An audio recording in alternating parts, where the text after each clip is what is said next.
These are Warhammer 40k missions with a 0% survival rate. Number 6, the Dagonet Execution Force. 6 assassins, 1 target. A Primarch, that's one of 20 genetically perfect superhuman sons of the Emperor, surrounded by an entire legion of tens of thousands of warriors on a planet fully under enemy control.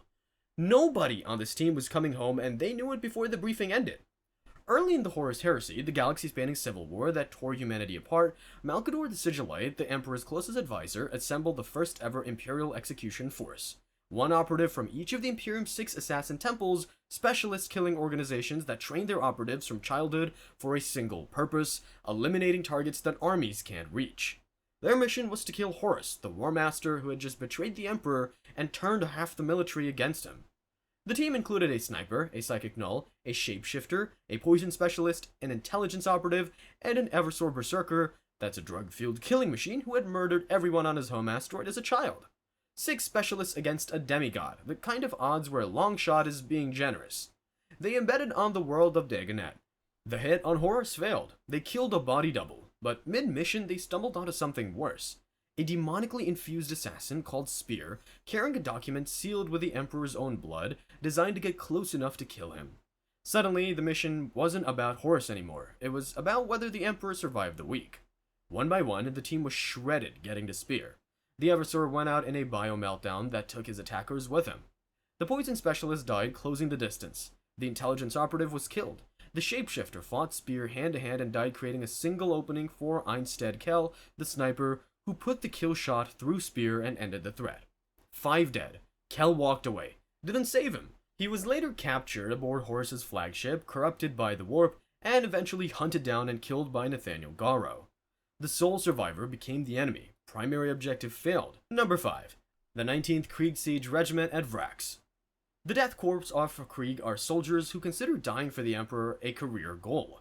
So when Command deliberately sacrificed an entire regiment to buy time, the regiment's only complaint was that it didn't happen sooner. During the 17-year siege of Vrax, a brutal trench war over a world that stored weapons for the Imperium's military, the 19th Death Corps Siege Regiment under Colonel Khaled was cut off during a massive Chaos counterattack.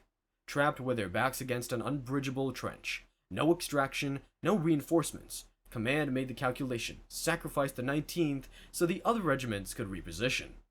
The attackers were Nurgle-aligned Chaos Space Marines, Nurgle being the Chaos God of disease and decay. They advanced behind rolling clouds of TP3, an acidic chemical agent that melts flesh and bone in minutes and eats through metal armor and gas masks. Even the Death Corps respirators couldn't handle the concentration. Entire platoons were dissolved where they stood. The ground itself became corrupted, churning with disease and mutation. The 19th held for 4 days. Every single soldier died. Colonel Khaled was later encountered as a reanimated plague zombie by Colonel Tyborg of the 261st Regiment, who personally shot Khaled's shambling corpse during a later offensive. The sacrifice worked. The other regiments repositioned. The broader siege ground on for years more, consuming 14 million Krieg Guardsmen total. The 19th was just one line item in that ledger. Number 4. Sven Bloodhowl's boarding of the Blackstone Fortress. With Abaddon's Black Fleet one day from Cadia and a planet-killing superweapon charging up, someone had to board a fortress the size of a moon and shut it down from the inside. Wolf Lord Sven Bloodhowl of the Space Wolves, that's one of the Imperium's elite superhuman warrior brotherhoods, volunteered his fire howlers to lead the assault. Everyone in the room understood what that meant. Cadia was the Imperium's fortress world, sitting right next to the Eye of Terror, a massive tear in reality where Chaos forces gather. Abaddon, the Despoiler, the War Master of Chaos, had spent 10,000 years launching crusades to break through. The 13th time, he brought a Blackstone Fortress, an ancient alien superweapon capable of destroying stars. Its shields needed to come down or the planet was finished. Bloodhowl led his fire howlers alongside Cadian soldiers and Skitarii, cybernetic troops of the Mechanicus, into the will of eternity. The defenders cheered as the boarding craft launched. The cheers went quiet when all communication was lost. They fought for days through the guts of an alien construct older than the Imperium itself. Corridors that didn't follow geometry, Necron defenses that reassembled after being destroyed, chaos-corrupted sections where the walls whispered and the air tried to crawl inside your helmet. Near the end, the Legion of the Damned spectral space marines wreathed in ghostly fire, who appear at moments of desperate need, manifested around the surviving borders, and fought alongside them for the final push. Bloodhound's warriors reached the shield generator and destroyed it. The Imperial Fist Fortress Monastery phalanx focused all batteries on the exposed section and crippled the fortress. Bloodhound and his boarding party were killed to the last. The Fire Howler's great company was effectively destroyed, later reformed as the rune marked under a new Wolf Lord. And then Abaddon took the crippled fortress and crashed it into Cadia anyway, shattering the planet. The boarding party gave everything to disable a weapon that the enemy turned into something worse. Number 3. The Astral Knights versus the World Engine. An entire Space Marine chapter, that's a brotherhood of roughly 1,000 genetically engineered superhuman warriors, rammed their ship into a planet-sized alien weapon and fought for 100 hours, knowing not a single one of them was coming home. The Necron World Engine was an artificial planetoid built by a godlike entity called a Catan, systematically destroying worlds across the Vidar sector. Its weapons could scour entire planets of life, its void shields were impenetrable. An Imperial task force of 15 Space Marine chapters, plus the Imperial Navy, tried 12 times to breach it. A third of a battle fleet was destroyed. Nothing worked. Chapter Master Artur Amrad made the call. He ordered his battle barge, the Tempestus, to ram the World Engine at full speed. The collision was the only force that finally broke through the shields. 772 Astral Knights deployed onto the construct surface and started destroying everything they could reach. Flux generators, weapon forges, command nodes. For over 100 hours, they fought tens of thousands of Necron warriors. Every objective cost lives. The chapter was ground down squad by squad, company by company, until only Amrad and 5 brothers remained. They reached the deepest command nodes. Amrad detonated melta charges, collapsing the shields and silencing the weapons. The Imperial Navy destroyed the World Engine with planet-killing torpedoes once the shields fell.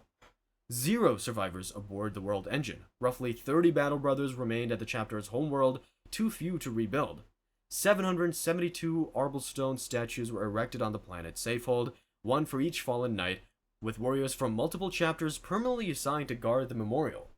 An entire chapter traded its existence for a sector's survival, and the Imperium honored them by counting the dead. Number 2. The Seers of Lugganath enter Nurgle's garden. This might be the most horrifying mission in all of Warhammer 40k, not because everyone died, because what happened to them was worse than dying. Craft World Lugganath, a city-sized spacecraft home to an entire Eldar civilization, was being ravaged by a plague called the Brittle Coma. The Eldar, that's an ancient alien race, are hunted by Slanesh, a chaos god born from their species' excess who devours their souls when they die.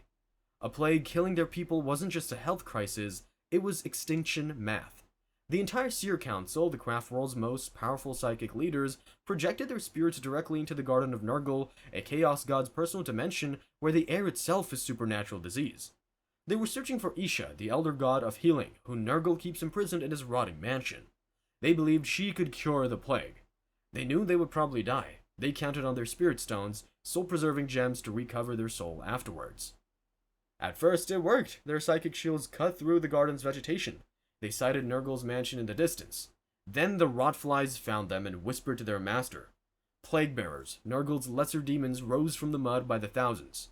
The Seers channeled blasts of cleansing fire, boiling away waves of demons. More kept coming.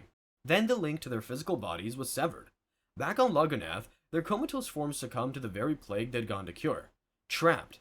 Fully, permanently trapped in a Chaos God's garden with no way home. The soupy air seeped into their lungs. Worm-riddled mud spattered their legs, demon flies crawled into their mouths. Their feet took root, their faces hardened into bark, their arms split and twisted into gnarled branches, each finger hung with ripening fruit containing baby demons. The Seers of Lugganath are still there, a copse of wailing trees that brighten Nurgle's afternoon walks. Their souls were not recovered, the plague was not cured, 0% survival doesn't cover it. They would have been better off never going. Number 1. The Boarding of the Vengeful Spirit. The final mission of the Horus Heresy, the one that decided whether humanity survived or fell to the chaos forever, and the guy leading the charge already knew he was going to die before he stepped on the ship.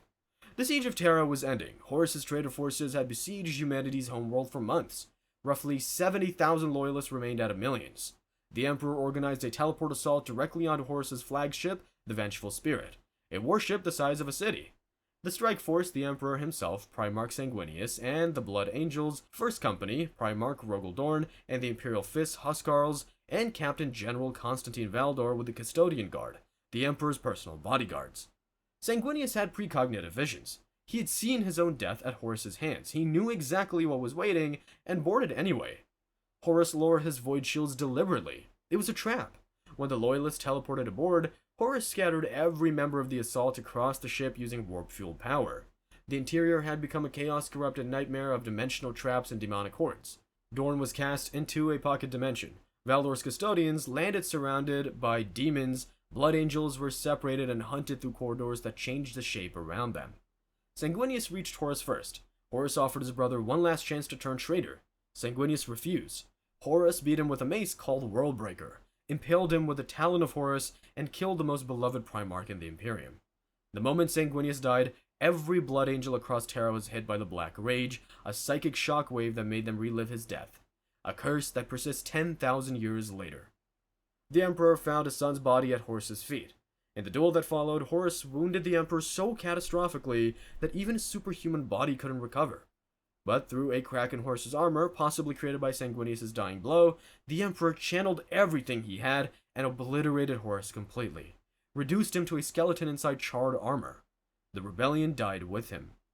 The Emperor was placed on a golden throne, a machine the size of a cathedral that keeps him alive and powers the psychic beacon humanity needs to navigate the stars. He has sat there for 10,000 years. Can't move, can't speak, can't die. The mission succeeded, the cost was everything, and humanity has been paying the bill ever since. Well, that's the list. 6 missions where the people involved knew the odds and went anyway. The galaxy kept turning, the wars kept burning, and someone else got sent on the next one. Thanks for watching, and remember, in the grim darkness of the far future, every mission is a suicide mission. Some are just more honest about it.